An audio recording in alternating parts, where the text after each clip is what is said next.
Ndugu zangu wapendwa katika Kristo, karibuni kwa tafakari ya neno la Mungu, ikiwa ni Dominika ya Utatu Mtakatifu, sherehe ya Utatu Mtakatifu.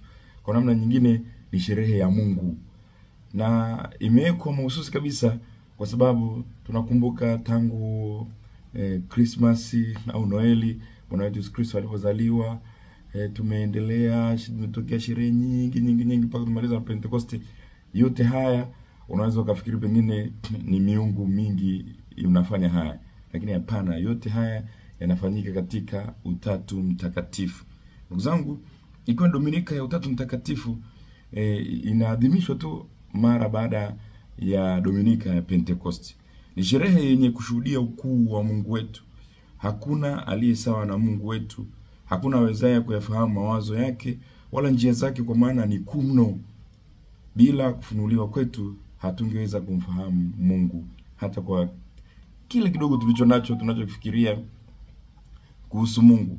Kile tulichonacho ni kwa sababu Mungu mwenyewe ameamua kutufunulia. Kabla ya kuja kwa Bwana wetu Yesu Kristo, hatukufahamu ufalme wa Mungu unafanana na nini. Hatukujua kwamba kuna Mungu katika Utatu Mtakatifu. Hatukufahamu. Bwana wetu Yesu Kristo ndiye ufunuo wa Baba aliyetufunulia sisi tukafahamu hata kile kidogo tulicho nacho kuhusu Mungu. Mungu amejifunua kwetu katika utatu ulio katika umoja.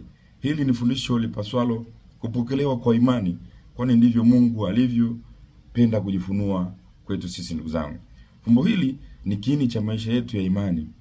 Kila tusalipo tunatumia Utatu Mtakatifu. Sala na sakramenti zote tunaziadhimisha katika Utatu Mtakatifu. Tulipobatizwa na kupokelewa katika kanisa, yote yalifanyika katika Utatu Mtakatifu.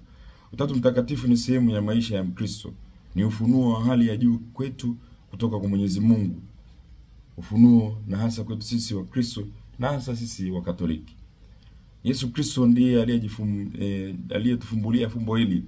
Sauti ya Baba ilisikika katika wingu wakati wa ubatizo kwamba huyu ni mwanangu mpendwa niliyependezwa naye, msikilizeni yeye. Luka sura ya 9 mstari wa 35. Bwana Yesu kabla ya kupaa kwenda kwa Baba aliwaahidia wanafunzi wake msaidizi, yaani Roho Mtakatifu atokaye kwa Baba, ambaye tuliadhimisha Dominika tu iliyopita. Katika Yohane sura ya 3 mstari wa 16, Bwana Yesu alituambia kwamba Mungu alitupenda hata akamtuma mwanae wa pekee ulimwenguni. Wakristo wa mwanzo walisadiki ndani ya Utatu Mtakatifu bila kupinga. Na baada ya kuamini, kilichofuata ni upendo. Kama mtu akinipenda mimi, Yesu anasema, Baba yangu atampenda, nasi tutakuja kwake na kufanya makao ndani yake. Kwa kuwa mimi na Baba ni kitu kimoja. Yohane sura ya 10 mstari wa 30. Huu ni ufunuo wa Mungu kwa watu, ndugu zangu, anaowapenda. Na tunamshukuru Mwenyezi Mungu na tunapokea hili kwa imani kubwa kabisa.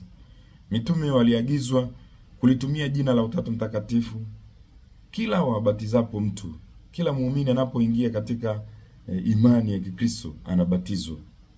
Katika historia ya kanisa, wapo waliojidai kutumia akili zao kuelezea Utatu Mtakatifu, wakaishia katika uzushi mkubwa. Wa kwanza alikuwa Ario au Arius. Huyu alipinga umungu wa Yesu na hivyo kuishia kukataa uwepo wa fumbo la Utatu Mtakatifu. Ario alipingwa vikali na kanisa katika mtaguso wa Nisea wa mwaka 325. Uzushi mwingine ulitokea kwa Sabelius. Alisitiza kwamba Mungu ni mmoja mwenye kujitokeza katika sura mbalimbali. Alijidai kutumia akili yake kulifafanua fumbo la Utatu Mtakatifu na alijikuta akiishia katika uzushi mkubwa. Mtakatifu Agustino anatufundisha kwamba ni imani tu ndio itakayowezesha kulifahamu fumbo hili. Tatizo lipo katika akili zetu, akili za kibinadamu. Akili ya mwanadamu ina tabia ya kupenda kugawanya vitu, kuhesabu, kutumia logic. Hii logic ya Aristotle ambayo tunaitumia hii ya kuhesabu, sijui vitu gani vyote hivi, hatuwezi kuitumia kumfahamu Mungu. Tutambue kwamba hata hii akili tulionayo ni Mungu ametupatia. Hatuwezi kuitumia kumfahamu Mungu 100%. Mungu atabaki kwa fumbo tunapokea kwa imani. Akili yetu lazima ishirikiane na imani tulionayo kwa Mungu kulipokea kwa utulivu bila kuhoji na kuishia kwenye uzushi.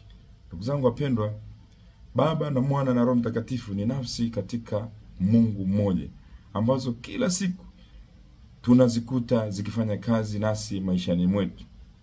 Tunafanya kazi kwa ushirikiano mkubwa na umoja mkubwa. Ndugu zangu wapendwa, kabla tujaanza kazi, tuanze kwa ishara ya msalaba. Utatu Mtakatifu. Tualike Utatu Mtakatifu uje ukae nasi. Sala ya tukuzwe Baba na Mwana na Roho Mtakatifu. Tunausifu Utatu Mtakatifu.